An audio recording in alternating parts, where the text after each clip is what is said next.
¿Dónde más iré, Dios? ¿Dónde más iré?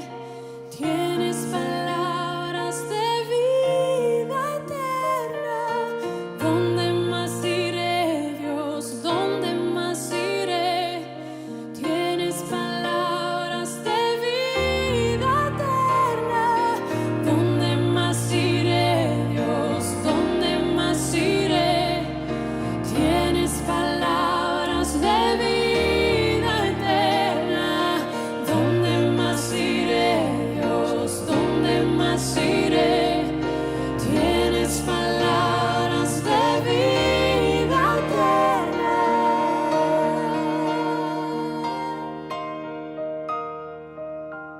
eterna. 1 Corintios capítulo 1, versículos 10 al 17, es nuestra cita con la cual vamos a empezar hoy.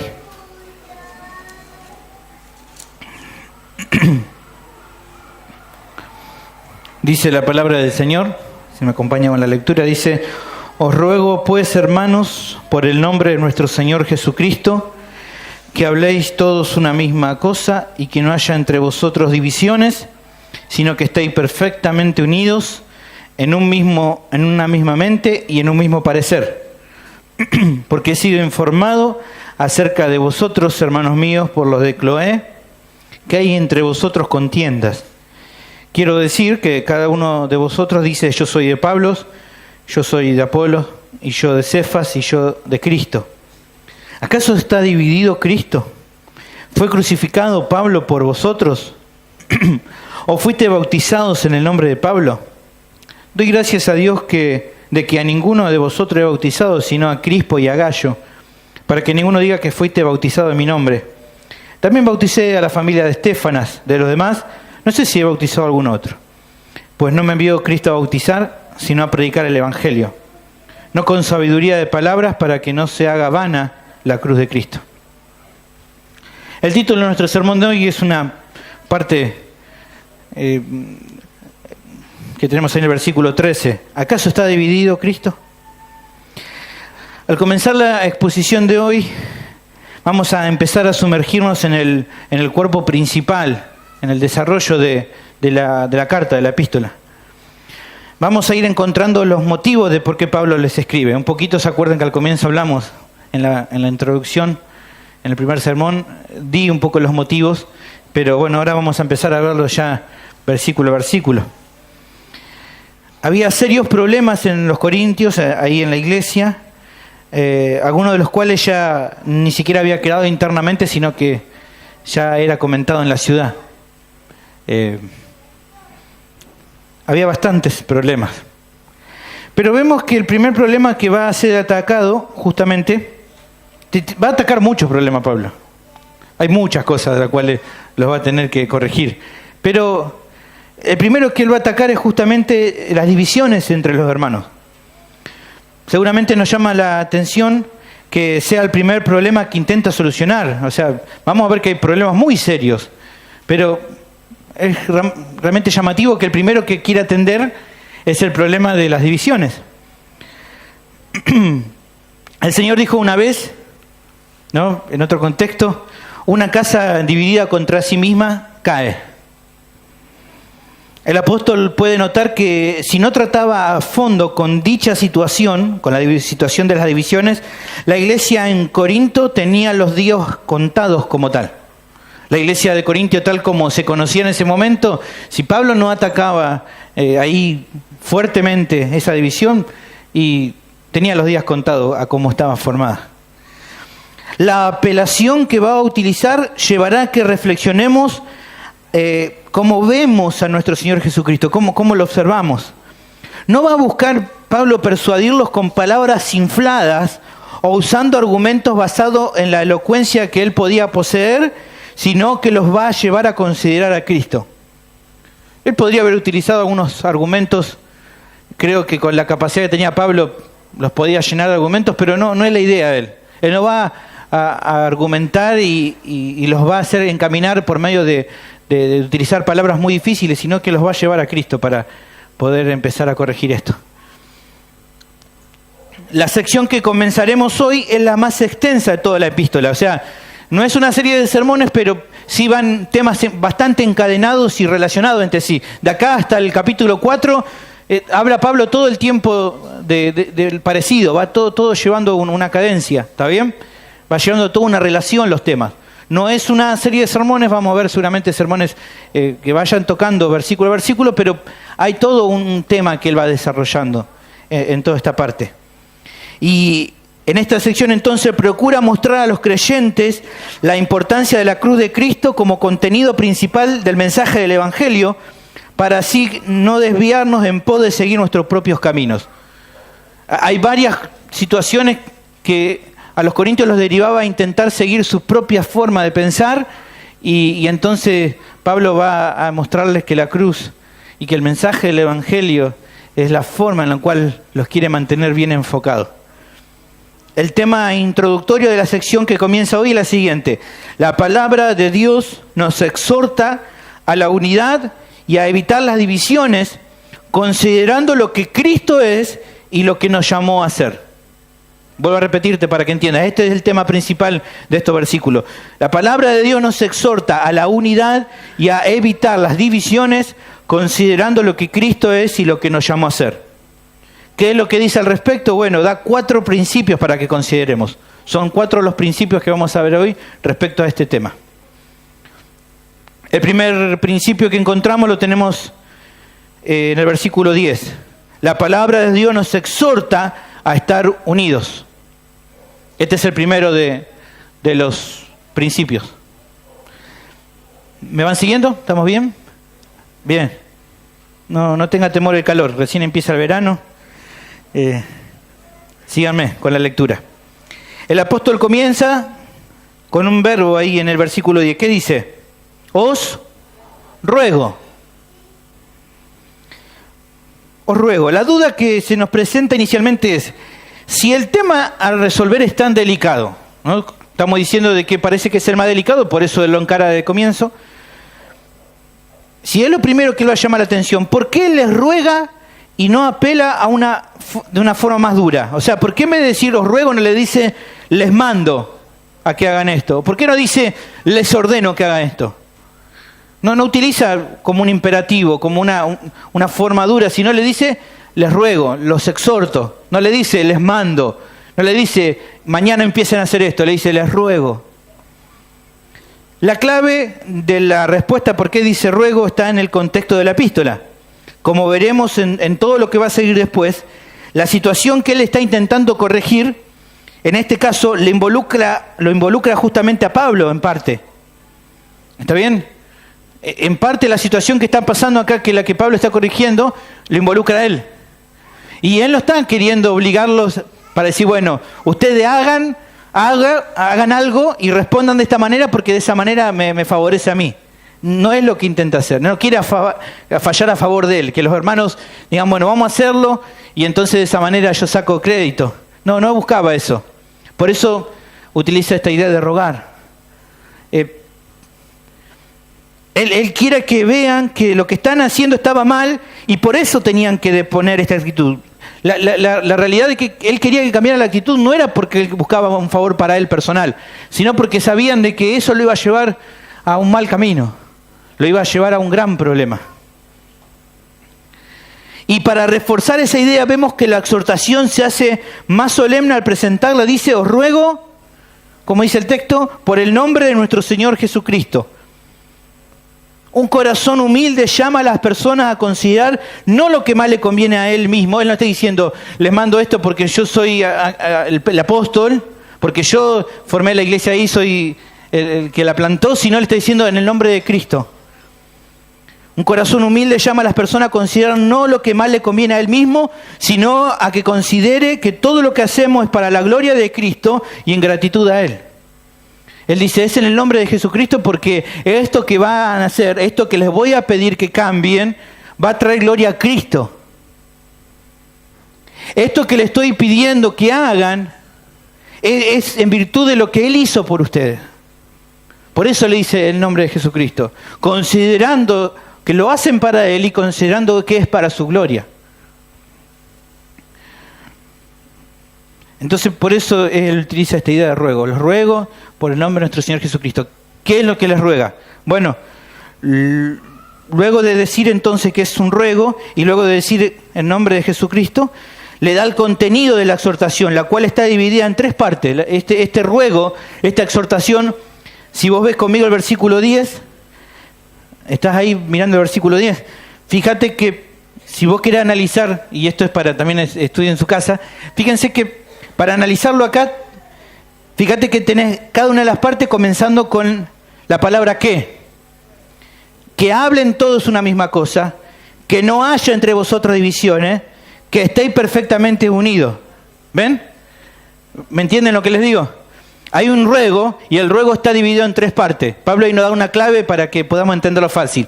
Que hagan esto, les ruego que hagan esto otro y les ruego que hagan esto otro. ¿Está bien? ¿Me entendieron? Bien. Lo primero que les pide en su ruego es que hablen todos una misma cosa. La idea que procura establecer acá en el ruego, en esta exhortación, no es que todos repitan las mismas palabras como loros. O sea, no está diciendo que, bueno, quiero escucharlo después y que todos me digan lo mismo. No es eso. No está referido en sí a las palabras. La palabra para lo que eran decir palabras era la palabra laleo. Laleo es palabras que se dicen cuando vos intentás hablar. ¿Está bien? La palabra acá que utiliza no es laleo para decir, para hablar, sino la palabra lego, que no tenía tanto que ver con las palabras en sí mismos, sino con el significado, con el contenido de lo que decían. ¿Entienden? Lo que él está diciendo acá es, lo que a mí me interesa no es que todos repitan lo mismo, sino que el contenido de lo que digan, el fundamento, el principio de lo que van a hablar, que sea el mismo. ¿Ven la diferencia? No es tanto lo que están diciendo, sino por qué dicen lo que dicen. ¿Cuál es el contenido de lo que ustedes van a decir? En eso quiero que hablen igual. Y para tener una idea de esto, Hebreos capítulo 8, versículo 1. Ahí utiliza Lego, también el autor de Hebreos. Fíjate. Ahora bien, el punto principal de lo que venimos diciendo, ¿ven? Esta es la idea. Todo lo que venimos diciendo es por un motivo. Hay algo, hay un contenido. El punto principal de lo que venimos diciendo. O sea, hay algo que estamos diciendo que no es tan interesante en las palabras que utilizamos, sino en lo que quiere decir. ¿Me entienden? Eso es lo que Pablo está queriendo que ellos estén unidos. ¿Por qué? ¿Cuál es el motivo de lo que están diciendo? No se puede vivir en armonía y no es de testimonio para los nuevos convertidos que se escuchen voces diferentes respecto a los temas fundamentales dentro de la congregación. O sea, ¿qué es lo que estoy queriendo decirte? Para que lo entienda más fácil. Si vos venías hace mucho tiempo, ves que todos los domingos, durante unos minutos, alguno de los hermanos predica el Evangelio. ¿Está bien? ¿Te lo escucha? ¿Todos dicen exactamente las mismas palabras? No. Uno dice de una manera, otro lo dice de otra manera, pero el contenido de lo que dicen es igual. Es el mensaje del Evangelio. ¿Está bien? Lo van a decir de una manera, lo van a decir de otra manera, van a utilizar un texto, van a utilizar un formato como lo van a decir, pero el contenido es el mismo. Ese es el punto en cuestión. No es tener mejores palabras o más corto en palabras, es que lo que decimos unos a otros, lo que cada uno de nosotros como iglesia vamos a decir, lo que Pablo quería que los corintios dijeran, que el contenido de las cosas principales que hablaban sean iguales. ¿Entienden? O sea, si estamos predicando de que es por la fe, no puede ser que después otro diga, bueno, es por obra. No. ¿Me entienden lo que digo? Es el contenido de lo fundamental que ellos tenían que estar de acuerdo en lo que tenían que hablar. La versión de las Américas nos da más claridad diciendo, en vez de que hablen toda una misma cosa, que todos se pongan de acuerdo. Esa es la idea de la primera parte de la exhortación de Pablo. Hermanos, pónganse de acuerdo en lo que dicen, en el contenido de lo que dicen. En lo fundamental hablen lo mismo. Porque si no, el que viene de afuera, ¿qué va a entender? Más adelante va a utilizar esta misma referencia para hablar en lengua. Si todo el mundo se pone a hablar en lengua en la iglesia, el que venga de afuera, ¿qué va a entender? No va a entender nada. Bueno, de la misma manera, si viene uno de afuera y le pregunta a uno qué es el Evangelio y uno le dice una cosa, un contenido, y otro le dice un contenido totalmente diferente, ¿qué va a entender? Se va a ir más confundido de lo que vino. Esa es la idea de lo que Pablo está queriendo primeramente pedirles aquí. Luego dice, la siguiente parte de la exhortación es que no haya entre ustedes divisiones, que no haya divisiones. Les ruega que no haya literalmente entre ellos roturas o surcos. La idea acá de división es algo que se rompe, algo que se corta, algo que empieza a tironear tanto que llega a romperse. Fíjense, un ejemplo es Marcos capítulo 2, versículo 21. Nadie pone remiendo de paño nuevo en vestido viejo. De otra manera, el mismo remiendo nuevo tira de lo viejo y se hace peor la rotura. ¿Ves? Algo utilizado de una manera incorrecta hace que empieza a tironear y se rompe. No se trata solo de que no hayan divisiones profundas. Era importante que no hubiera divisiones profundas, pero acá no encontramos que, en el texto vamos a ver que no, en ningún momento Pablo dice, bueno, están recontra mal peleados, no se hablan, no se miran a la cara, no dice nada de eso. Obviamente que eso estaría mal, pero Pablo está advirtiendo de que sean cuidadosos en ni siquiera permitirse que una tirantez genere una rotura. O sea, si empieza a haber tirantez, tienen que tratarlo. No pueden dejarlo pasar. ¿Se acuerdan cuando hubo un problema entre los judíos y los gentiles ahí en Hechos? Nos cuenta que ¿qué pasó? Se juntaron en Jerusalén y trataron el tema. No podían dejarlo pasar. Esta es la idea acá. No es esperar hasta que se rompa todo. Es que cuando se empieza a haber tirantez, hay que corregirlo. Hay que tratarlo. Júntense, pónganse de acuerdo. No permitan que esa tirantez derive en una rotura. Es la idea de un surco de arado, que no permitan que se establezca un surco y que ese surco haga que quede gente de un lado y gente de otro. No permitan. No lleguen a eso, no lleguen a que quede bien marcado los de una vereda y los de acá. Trátenlo antes. Pablo lo está exhortando a esto. No permitan, no dejen que se rompa lo que hay entre ustedes. Claramente estas disensiones se empiezan a ocurrir cuando no nos ponemos de acuerdo en lo que pensamos y decimos. Empezamos a pensar diferente y al no tratarlo va a empezar a generar esas tensiones que provocan luego una rotura. Hay una ilustración, es Juan capítulo 7, versículo 40 al 43. No habla acá de la iglesia, pero en general sirve como para entender esto. Fíjense, entonces algunos de la multitud oyendo estas palabras decían, verdaderamente este es el profeta. Pero otros decían, este es el Cristo. Pero algunos decían, ¿de Galilea ha de venir el Cristo? ¿No dice la Escritura que del linaje de David y de la aldea de Belén, de donde era David, ha de venir el Cristo? Hubo entonces disensión, hubo división, hubo esta misma palabra entre la gente a causa de Cristo. Es una ilustración, ¿ves? Todos pensando diferente, y como no se ponen de acuerdo, ¿qué pasa? Empieza a haber disensión, empieza a haber tirantez, choque, y no se ponen de acuerdo. Fíjate ahí, Juan 9:16. Entonces algunos de los fariseos decían, este hombre no procede de Dios, porque no guarda el día de reposo. Pero otros decían, ¿cómo puede un hombre pecador hacer estas señales? ¿Y qué había? Disensión. Unos decían una cosa, otros decían otra. Bueno, estos eran unos mundanos, los fariseos. Pero en la iglesia no debería ser así.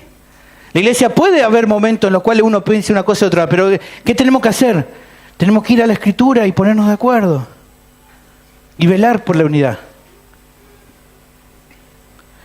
Por último, en su exhortación le dice que estén perfectamente unidos en una misma mente y en un mismo parecer. Por último, les está rogando que esta unidad que desea sea genuina, no fingida ni actuada. No decir, bueno, sí, amén, yo estoy de acuerdo con vos, y por dentro decir, no estoy de acuerdo en nada. No sirve eso tampoco. Es falso. Tarde o temprano va a salir a la luz lo que te pasa. Que sea real. Busquen ponerse de acuerdo de manera tal que luego de ponerse de acuerdo haya una unidad real, que no sea fingida. No está diciendo aquí que debemos ser clones, todo igualito. No está buscando que seamos todos Sergitos, gorditos, medio pelados. No está diciendo eso. Ya que cada uno de nosotros es diferente al otro, y eso está bien, es bueno. Pablo luego va a hablar sobre la diversidad y lo importante que es. Sino que en lo fundamental, lo que está diciendo Pablo, que en lo fundamental, en el Evangelio, en los principios doctrinales fundamentales, en el modelo, en el modo básico de vivir, podamos vivir en armonía. Pero que esa unidad no sea demostrada solo de la boca para afuera, sino que habite realmente en nuestros corazones. Ese es el punto. Ese es el punto. No en que todos sean inteligentes para hacerse de River como yo. No se trata de eso. Nica dijo, sí, no es eso el punto acá. Es que en las cosas realmente fundamentales de la palabra, en las cosas realmente fundamentales de la vida y la piedad, en las cosas realmente fundamentales como el Evangelio, tenemos que pensar lo mismo y tiene que haber un consenso, una unidad, y esa unidad tiene que ser genuina. Porque si no es genuina va a traer problemas, va a traer lucha, va a traer divisiones. Salmos capítulo 133, versículo 1, dice, mirad cuán bueno y cuán delicioso es habitar los hermanos juntos en armonía. Una unidad pero real.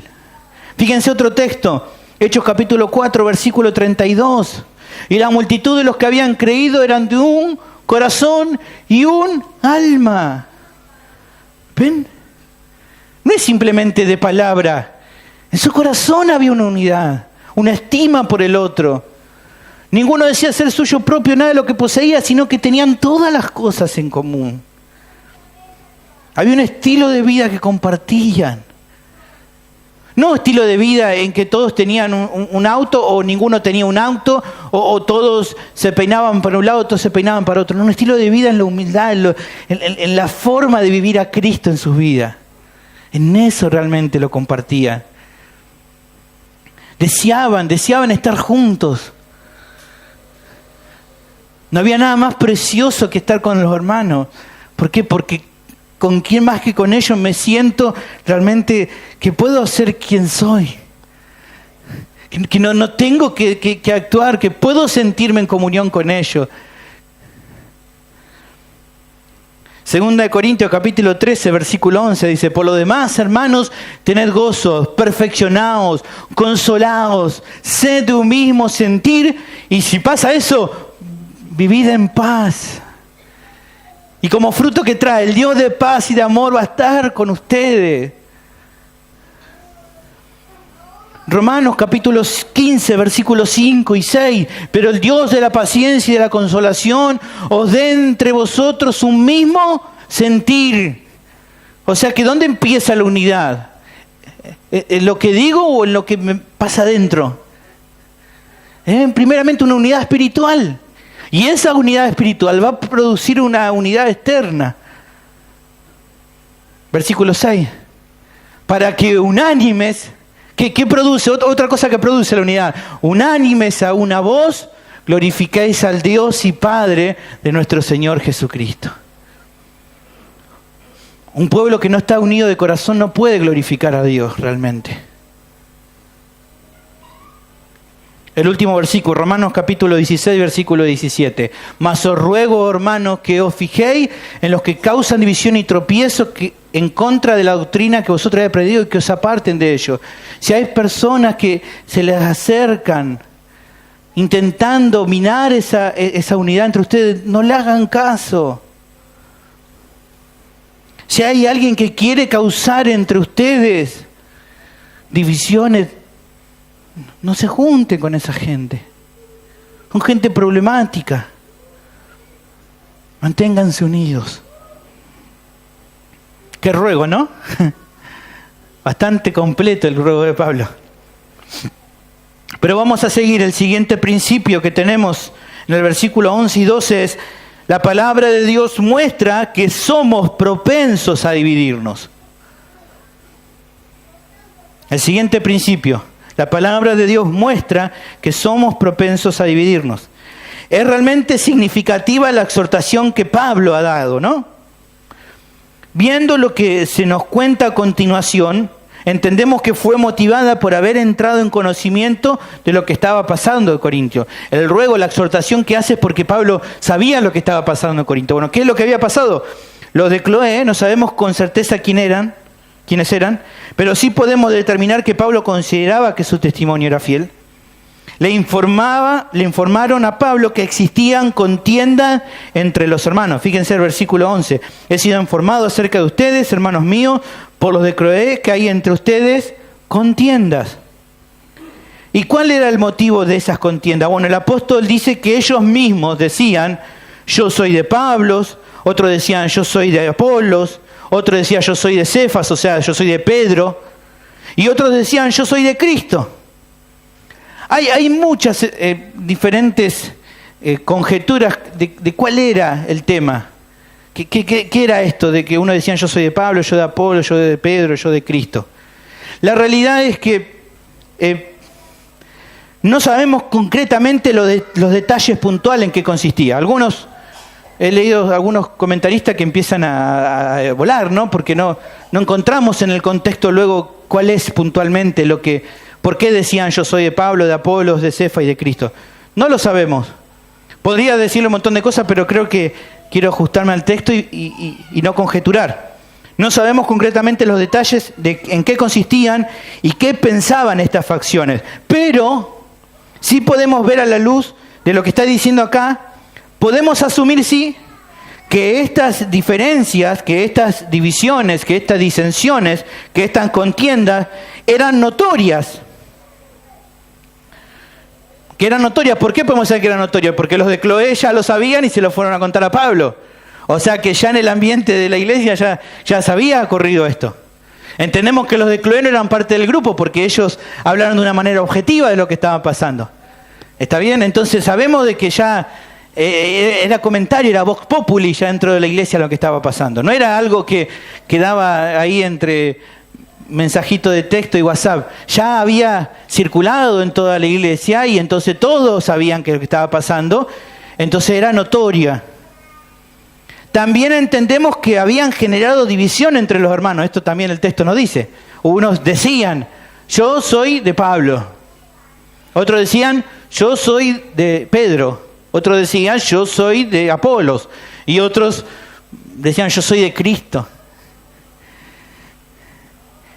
Así que ya la división era real.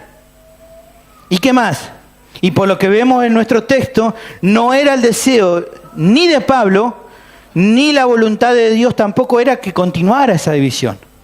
Eso sí podemos notar. De que era notorio lo que estaba pasando, podemos entender de que se había ya una división entre los hermanos, y podemos también notar y definir de que Pablo no quería esto, y que la voluntad de Dios tampoco era que esto pasara. ¿Cómo lo sabemos esto último? Bueno, porque Pablo lo ataca y entendemos de que Pablo escribe inspirado por el Espíritu Santo. Entonces, si Pablo escribe inspirado por el Espíritu Santo, Dios tampoco quería que pasara esto. ¿Me entienden? Dígame que sí o dígame que no, pero dígame algo. Bien. Lo que sí podemos saber también es que no podríamos decir que las enseñanzas de las personas mencionadas, o sea, Pablo, Apolos, Pedro o Jesús, hayan impulsado estas diferencias ni que las hayan generado. O sea, no podemos asegurar, y claramente viendo el testimonio de nuestros hermanos, tanto de Pablo como de Apolos, como de Pedro y como de Jesús, Ninguno de ellos hubiera dicho, escuchen mis enseñanzas y no escuchen la enseñanza de Pedro. O no podemos pensar de que Pablo haya dicho, no lo escuchen a Jesús, escuchen lo que yo digo. Claramente, ni ellos generaron esas divisiones, ni ellos impulsaron a que existieran. De hecho, eso lo podemos ver porque entre ellos había una buena relación. Fíjense 1 Corintios capítulo 4, versículo 6. Pero esto, hermanos, lo he presentado como ejemplo en mí y en Apolos por amor de vosotros. ¿Ven? Pablo está hablando de él y de Apolos. Pablo, como se acuerdan, el primero que trabajó ahí en Corinto y después él mandando en un sentido a Apolos a que continúe la obra. No había problema entre ellos. Luego lo vemos en Gálatas capítulo 2, versículo 9. Y reconociendo la gracia que me había sido dada, Jacobo, Pedro y Juan, que eran considerados como columna, nos dieron a mí, a Bernabé, la diestra en señal de compañerismo. ¿Para qué? Nosotros fuésemos a los gentiles y ellos la circuncisión. Eran compañeros. Segunda de Pedro, capítulo 3, versículo 15, vemos que, ¿qué es lo que dice? Y tened entendido que la paciencia de nuestro Señor es para salvación. Como también dice Pedro, nuestro amado hermano Pablo, según la sabiduría que le ha sido dado, ha escrito. ¿Cómo consideraba el apóstol Pedro a Pablo? Como un amado hermano. Entonces, no vemos que hayan sido ellos los que generaron las divisiones. No habían sido ellos los que habían, con sus enseñanzas, buscado generar estas divisiones entre los hermanos. Este problema se suscitaba porque los mismos corintios habían tomado de esas enseñanzas para provocar las contiendas.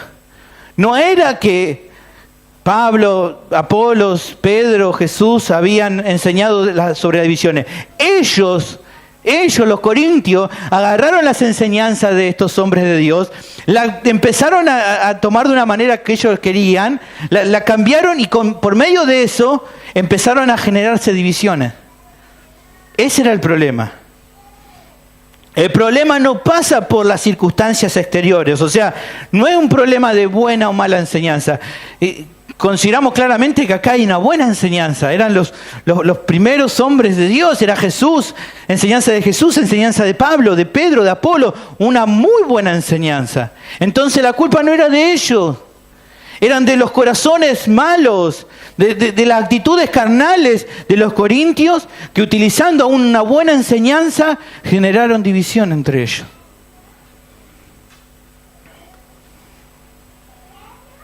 El problema, hermanos, nosotros hemos venido, yo hace muchos años congrego, ¿no?, en iglesia, y antes pensaba de que el problema de las divisiones que había en la iglesia donde era porque teníamos una mala enseñanza. No, mirá, acá el texto nos muestra que puede haber una buena enseñanza y aún así haber problemas. Porque el problema no son las enseñanzas en sí mismas, buenas o malas, sino los corazones de las personas. Ahí está el problema. Podés conocerte de memoria la confesión de Westminster y aún así generar divisiones. Podés utilizar la confesión bautista y también generar divisiones. Podés conocerte todos los libros y aún así generar divisiones, porque el problema no son los libros y la enseñanza, sino tu corazón. ¿Por qué? Porque somos propensos a querer distanciarnos de aquellos con los cuales no tenemos muchos puntos en común, por ser justamente diferentes por naturaleza. Acuérdense en Corintios que eran una mezcla, judíos por un lado, gentiles por otro, algunos griegos, algunos romanos. Entonces, ¿qué pasa? El judío mucho no se podía ver por naturaleza con el griego. Entonces cualquier cosita le venía bien para pelearse.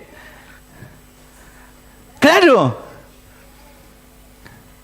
¿Por qué? Porque traían el trasfondo de ser diferentes de antes y en vez de utilizar el evangelio y de utilizar las enseñanzas como un método de unión, utilizaban para justificar esas divisiones entre ellos. Como no me llevo bien con tal, necesito alguna forma de justificar mi división con él. Entonces, ¿qué hago? Utilizo la palabra para mi provecho, la cambio un poco e intento separarme.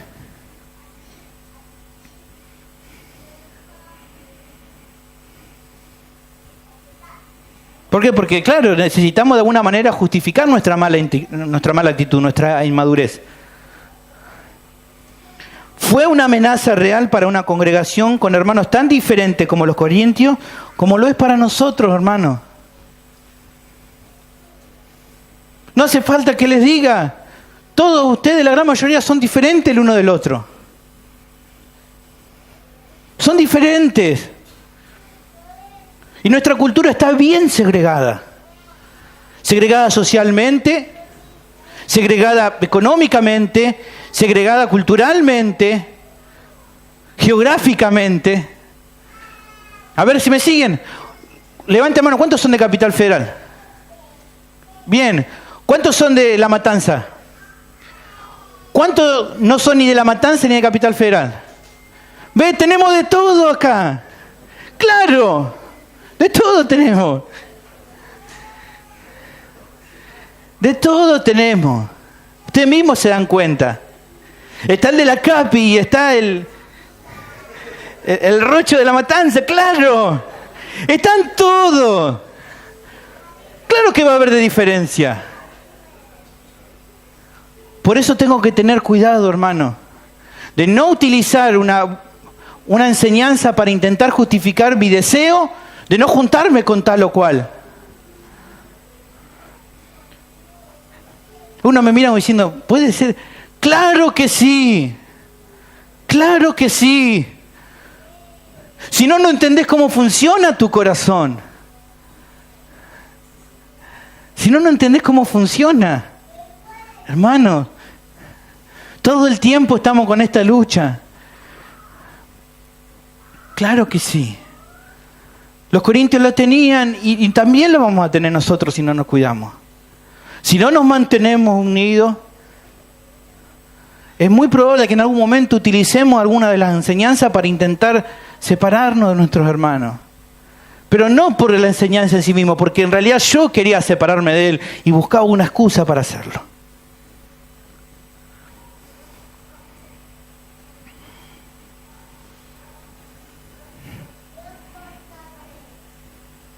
Y si te queda alguna duda de esto, mirá, entrate 10 minutos a las redes sociales, mirá los grupos de evangélicos, de todo, y vas a ver, pero mirá, de todo esto es algo que deberían aún más de uno leerlo.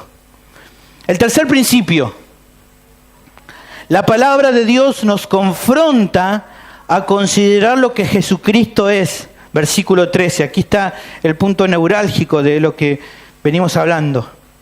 Luego de exhortar a los hermanos, lo que vimos en el primer principio, y de explicar qué lo motivó a hacerlo, lo que vimos en el segundo principio, de que él estaba al tanto de lo que estaba ocurriendo, el apóstol pasa a hacer una apelación que es el punto principal de lo que está diciendo.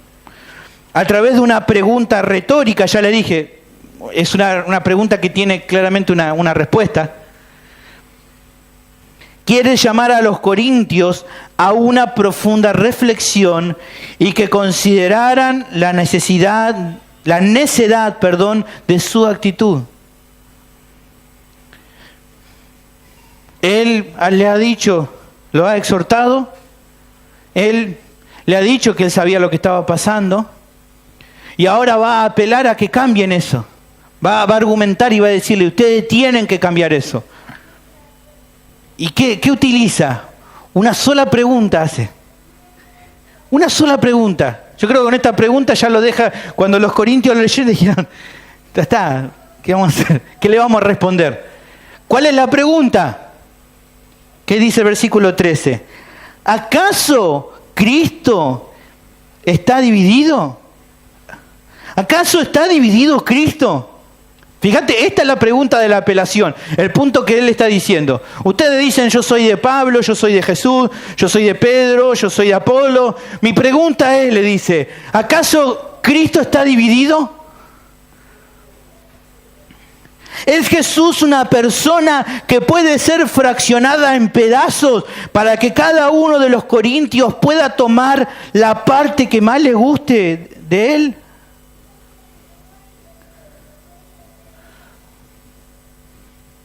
Podían decir los judíos de ese grupo, yo tomo al Jesús judío.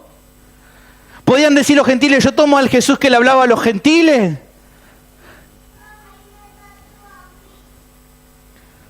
Podían empezar, se imaginan, un tire afloje, agarrarle los brazos a Jesús y decir, para mí, no para mí, un pedazo para mí, un pedazo para vos. ¿Puede pasar eso? Solo una mujer loca puede tener un sentimiento así de querer partes de una persona, pero la que ama no puede hacerlo. Sus entrañas son conmovidas. Mirá, Primera de Reyes, capítulo 3, versículos 25 y 26. Se presentan dos mujeres y dice, este es mi hijo, no, este es mío, no es mío, no es mío. ¿Qué le dice Salomón? Córtenlo, pártenlo, y un pedazo de este bebé es para una y un pedazo de este bebé es para otra. Entonces, la mujer de quien era el hijo vivo habló al rey porque sus entrañas se le conmovieron por su hijo. ¿Y qué dijo? Señor mío, dale a el niño vivo, no lo maten. Mas la otra dijo, ¿qué dijo? Ni para mí ni para vos, partilo. ¿Qué podemos decir de esta mujer? Está loca. A mí dame la parte de la cabeza y los brazos y a ella de la parte de las piernas. Una loca. Cuán locos que se vuelven los creyentes cuando por su inmadurez y necedad procuran querer fraccionar a nuestro Señor.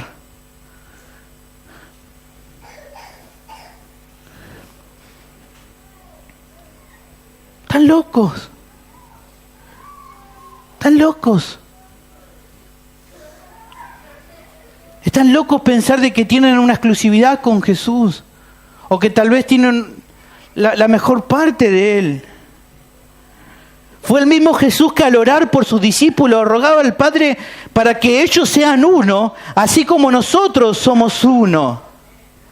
Un solo Dios, una unidad entre Padre e Hijo. Y Él dice, que ellos sean uno, como yo y vos somos uno, Padre. Si Cristo es uno y está en perfecta unidad con el Padre, los cristianos debemos procurar ser uno con nuestros hermanos. No podemos.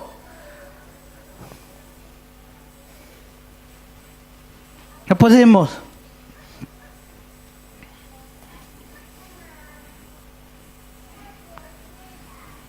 Y refuerza esta idea mencionándose a sí mismo. Pablo dice, acá ya lo deja de lado a Pablo, y lo deja de lado a Pedro, a Apolos y a Jesús. Ahora él va a utilizarse sobre él mismo y dice, ¿acaso fue crucificado Pablo por ustedes? Yo morí por ustedes. Dios me sacrificó por ustedes, por sus pecados. ¿Acaso cuando se bautizaron, hermanos, le está diciendo a los corintios, fue en el nombre de Pablo? En el nombre de Pablo yo te bautizo. No. Ni yo morí por sus pecados, ni el Padre cargó en mí los pecados de ustedes, ni yo fui quebrantado en esa cruz.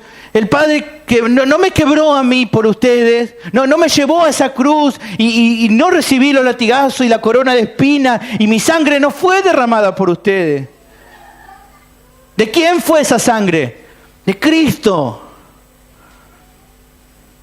Y cuando se bautizaron no fue en mi nombre, fue en nombre de Cristo que lo hicieron. Reconociendo que Cristo es su Señor. No Pablo. ¿Esto qué nos quiere dar? Bueno, nos da dos verdades a considerar. La primera, el único que merece toda la gloria es Jesucristo. Él es el único merecedor de gloria porque Él es el que murió en la cruz por ustedes.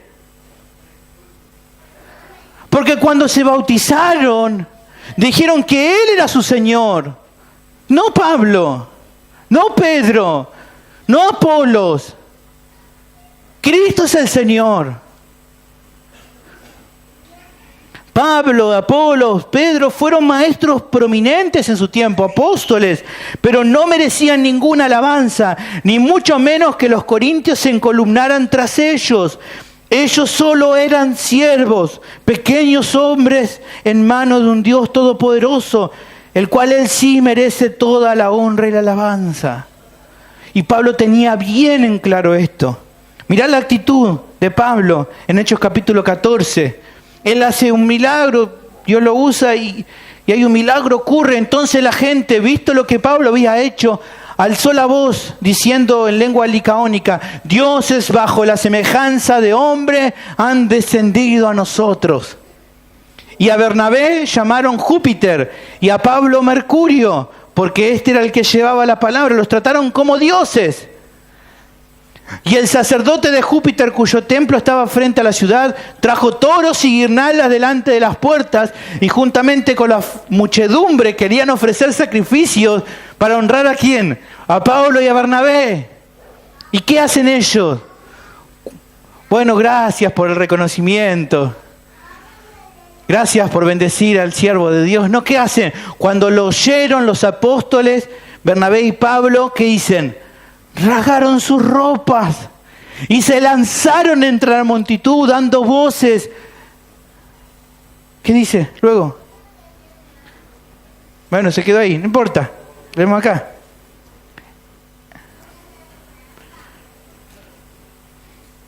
Y diciendo: varones, ¿por qué hacéis esto? Nosotros también somos hombres semejantes a ustedes, que os anunciamos que de estas vanidades convirtáis al Dios vivo. No nos llamen dioses a nosotros.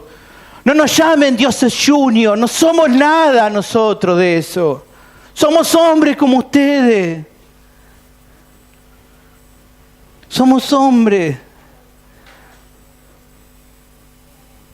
No dejen la idolatría para idolatrar a nuestros hombres. Adoren al único que merece gloria. A Dios. De la misma manera, Dios en este tiempo da pastores y maestros que son edificación para nuestra vida, pero que tenemos que tener mucho cuidado de no equivocarnos poniéndolos en un lugar incorrecto. Hay personas que tienen esta actitud.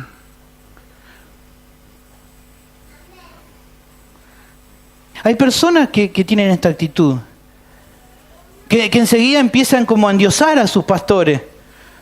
No, yo no hago nada sin decirle al pastor. No, yo no, pastor, ¿me tengo o no me tengo que comprar un pantalón? Pastor, y el pastor le dice: no te lo compré. Bueno, pastor, no me lo voy a comprar.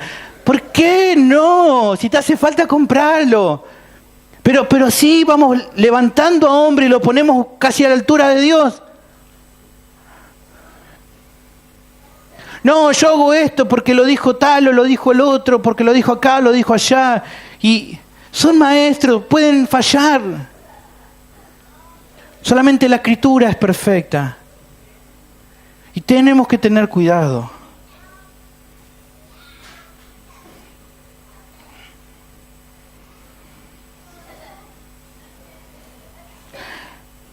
Otra de las verdades que está queriendo Pablo decir acá es: Pablo insta a los corintios a considerar que no es quien fue crucificado por ellos. Por lo tanto, él no es el salvador de ellos.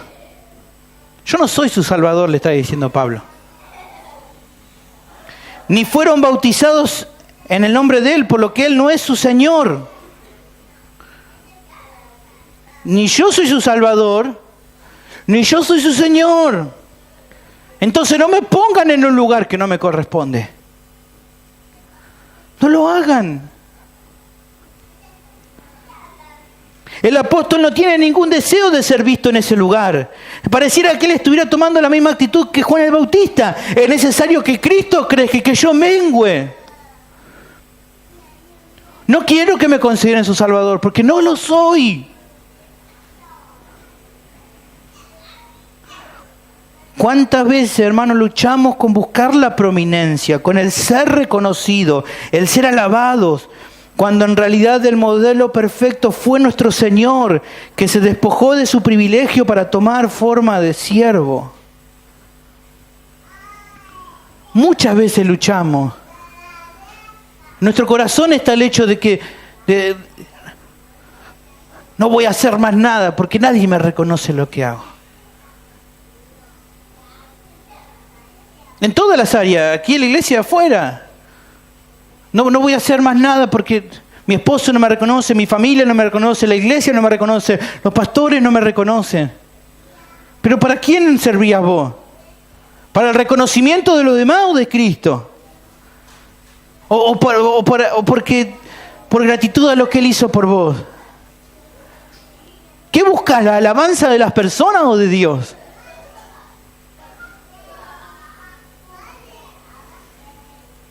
Filipenses capítulo 2, versículo 2. Pablo habla de esto. Un texto más que conocido. Completen mi gozo sintiendo lo mismo, teniendo el mismo amor, unánime, sintiendo una misma cosa. Nada hagan por contienda o por vanagloria, antes bien con humildad, estimando cada uno a los demás como superiores a él mismo, no mirando cada uno por lo suyo propio, sino cada cual también por lo de los otros.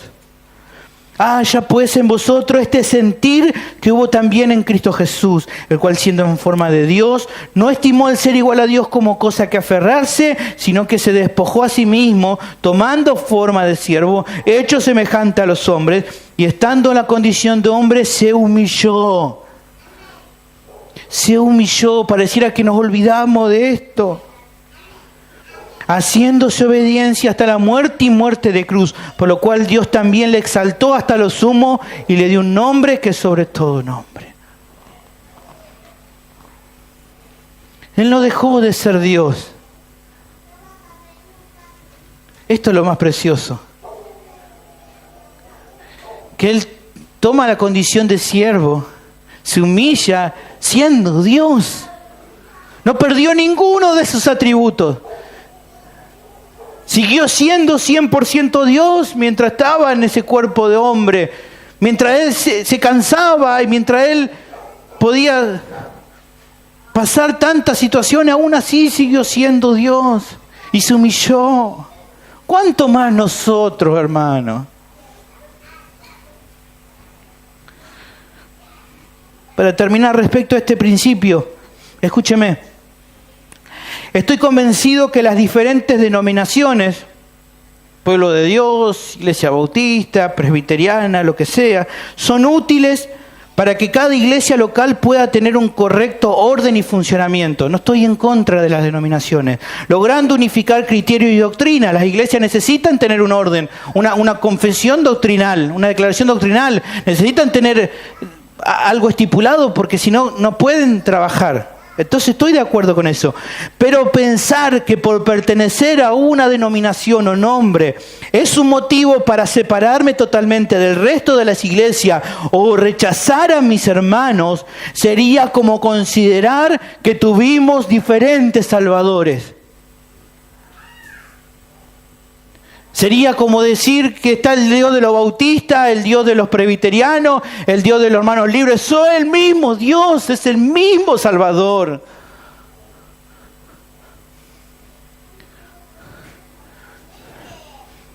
Es el mismo Salvador. Fue la misma sangre.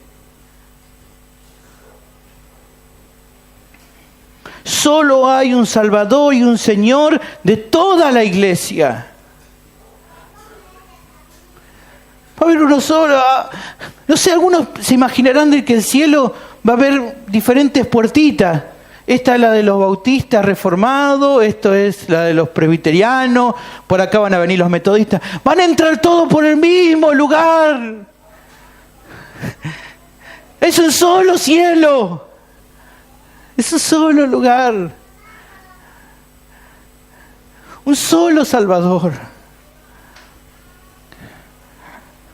¿Por qué menospreciamos a nuestros hermanos? No estoy diciendo de que vamos a compartir todo. No, está claro, cada iglesia local tiene una forma y está bien eso. Pero por eso menospreciarlos. Por eso no llamarlos hermanos.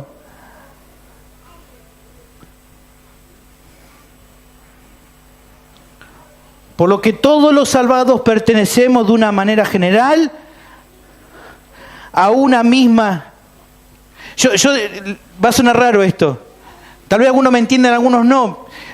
Lutero estipuló lo que se llamaba las 5 solas, ¿no? Sola gracia, sola fe, sola escritura. Fundamentos generales, 5. Yo agregaría uno más. Sola iglesia. Es una sola.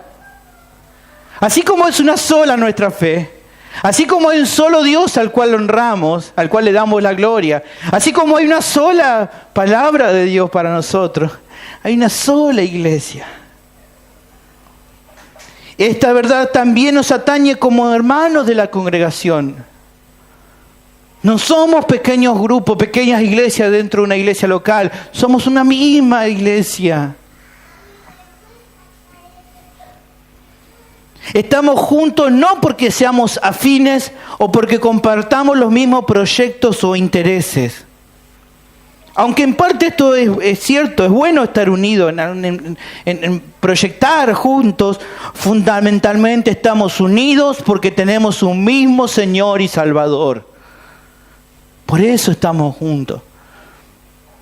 No porque nos gusten todas las mismas cosas, sino porque un mismo Señor nos llamó. Porque Él fue nuestro Salvador. Por eso estamos acá. Por eso no podemos permitirnos desunirnos.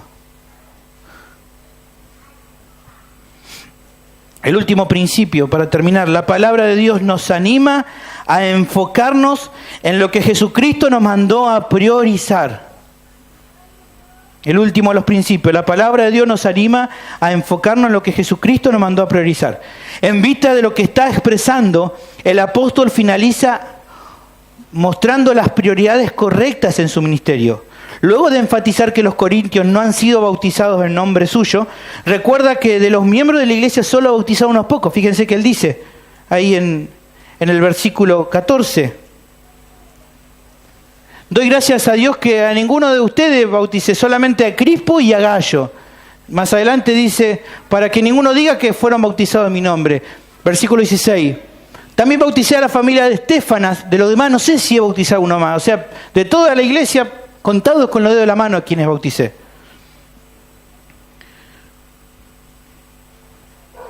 Tal vez pudiéramos pensar por la forma que Pablo habla que no le presta mucho interés al bautismo. O sea, es como que pareciera que estuviera diciendo, bueno, no es tan importante que el bautismo. Pero no es así.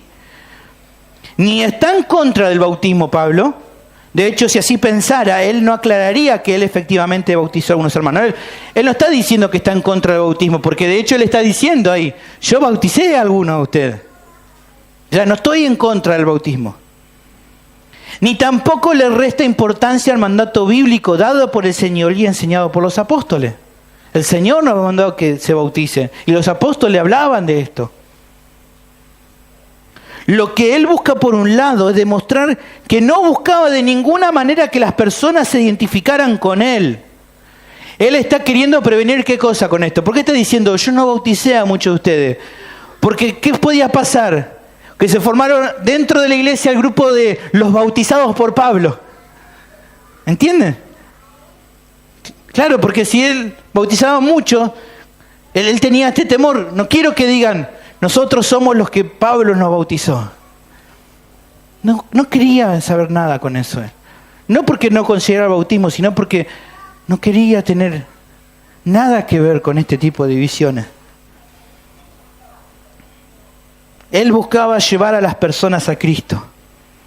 Podemos ver que un tiempo antes este tema había sido un foco de discordia en los discípulos de Juan el Bautista. Fíjate Juan capítulo 3, 25 y 26.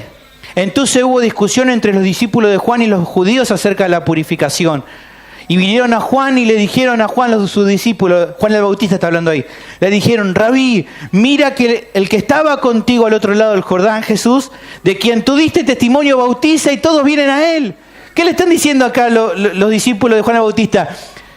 Nos están ganando, nos están dejando, todos se están yendo con Jesús. Jesús no está haciendo la competencia. Eso es lo que están marcando acá ellos. Obviamente que Juan le dice, muchacho, es necesario que él crezca y que yo mengüe. No hay competencia. Él es el Cordero de Dios que quita el pecado del mundo. Yo soy una voz que clama en el desierto. Ni siquiera soy digno de atarle la correa a los zapatos a ese. No hay competencia. Porque al lado de él yo no existo. Como para hacerle competencia.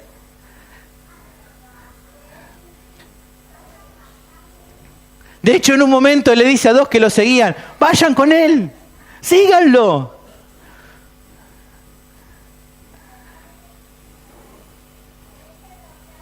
Estos discípulos inmaduros de Juan pensaron que Jesús era competencia para ellos. Y el apóstol no quería que surgieran competencias inmaduras entre aquellos que se pudieran sentir más identificados con él. Él no quería lo mismo. Él no quería que las personas dijeran, nosotros somos el grupo de los de Pablo y le vamos a hacer la competencia a los bautizados por Pedro. No, ni unos ni otros. Miren a Cristo. Síganlo a Él. Pero por otro lado, su deseo es poner cada cosa en su justa medida de importancia. Aunque él está convencido de que bautizarse era importante, su servicio al Señor era por sobre todas las cosas esforzarse en ¿qué? ¿Qué dice el versículo que leímos? No me mandó Dios Jesús a bautizar, ¿qué dice ahí? Versículo 17. No me envió Cristo a bautizar, sino ¿a qué? A predicar el Evangelio. ¿Qué era lo más importante que él tenía que hacer? Predicar el Evangelio. Eso era lo más importante. Bautizar era importante, sí, pero en comparación con predicar el Evangelio, no. Lo que primero tenemos que hacer es predicar el Evangelio, lo otro va a venir después. Como consecuencia, almas salvadas se van a bautizar. Pero ¿cómo se van a bautizar si no predicamos el Evangelio? Es un principio importante el que nos presenta aquí. Considerar las cosas de acuerdo a su importancia es entender cuál es el llamado del Señor para cada uno de nosotros. Creo que Dios ha otorgado dones a las iglesias para su edificación, ya sea en general para enseñar o para servir, pero eso de ninguna manera socava el llamado general y fundamental a cada creyente de predicar el Evangelio. No, yo no tengo que predicar el Evangelio, yo me encargo de limpiar la iglesia. No, para eso están los hermanos que predican el Evangelio. No, yo no tengo que, porque yo me encargo de la música en la iglesia. No. Dieguito no va a decir, no, yo me encargo de pasar la... Re bueno, Dios le dio ese don, pero eso no es lo más importante que tiene que hacer. ¿Qué tiene que hacer primero él? Predicar el Evangelio. Eso es lo más importante que tenemos que hacer. Pablo le está diciendo a los corintios, no se confundan. Es bueno eso, bautizarse, pero lo que más nos manda a hacer nuestro Señor es prediquen el Evangelio. Finalizando, encontramos al apóstol arrancando un tema que será abordado en los próximos sermones. La ineficacia de la sabiduría humana para el desarrollo del cuerpo de Cristo y la relevancia de la cruz de Cristo en la vida de cada cristiano. Él termina diciendo, no es con sabiduría de palabras, con la sabiduría humana que les predico el Evangelio, dándole importancia al contenido del Evangelio, y terminando diciendo ¿qué cosa? Para que no se tome en poco, ¿qué cosa? La cruz de Cristo. Eso es lo que va a seguir en todo lo que vamos a ver. La preponderancia de la cruz de Cristo. Vamos a orar.